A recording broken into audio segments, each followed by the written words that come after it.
सोलापूरमधल्या picnic स्पॉटची मोठी दुरावस्था झालेली आहे। पालिकेच्या माध्यमातून तयार केलेला पिकनिक स्पॉट सध्या धूळ खात पडू नये। पिकनिक पॉइंटसाठी कोट्यवधींचा खर्च सुद्धा करण्यात आलेला आहे। तलाव, सायकल ट्रॅक, सोलार लाइटिंग, झाडं लावणं अजूनही बाकीच आहे। पालकमंत्री दत्तात्रय भरणे यांच्या हस्ते त्यावेळेला त्याचं उद्घाटन झालेलं होतं।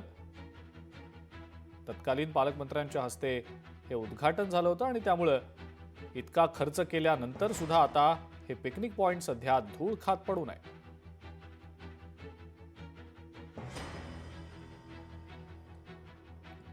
या सगळ्याचा आढावा आमचे सोलापूरचे प्रतिनिधी वासिम अत्तार यांनी घेतला। आपण पाहूया।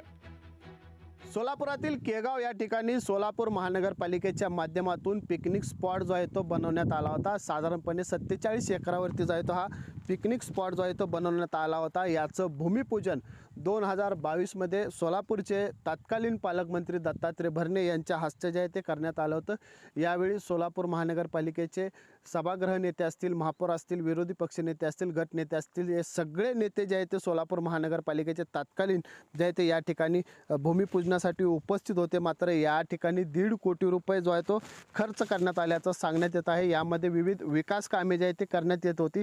त्यामध्ये सायकलिंग ट्रॅक असेल, वॉकिंग ट्रॅक असेल, नागरिकांना बसण्यासाठी सुविधा असतील, झाडे असतील, तलाव असतील, लाइटिंगची सुविधा असेल, अशा विविध प्रकारच्या ज्या आहेत ते सुविधा या ठिकाणी ज्या आहेत ते करण्यात येणार होत्या। मात्र या ठिकाणी त्या प्रकारच्या कुठल्याही सुविधा ज्या आहेत त्या आपल्याला या ठिकाणी झालेल्या दिसत नाहीत। एकंदरीत 1.5 कोटी रुपये खर्च जो आहे तो करण्यात आल्याचं या ठिकाणी सांगण्यात येते। मात्र त्या पद्धतीच्या सुविधा या ठिकाणी आपल्याला दिसत नाहीत। फक्त या ठिकाणी आपल्याला ज्या रानावरती फक्त गवत जे आहे ते वाळलेलं या ठिकाणी आपल्याला दिसत आहे। यामुळे कुठंतरी या कामामध्ये गोड बंगाल झालाय का असा सवाल जो आहे तो या ठिकाणी उपस्थित होतो। त्यामुळे महानगरपालिकेने याची लवकरात लवकर चौकशी करावी अशी मागणी देखील जी आहे ते सोलापूरकर यावेळी करत आहेत।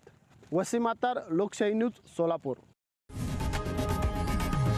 लोकशाही मराठी ऐका, पहा, जागरूक रहा।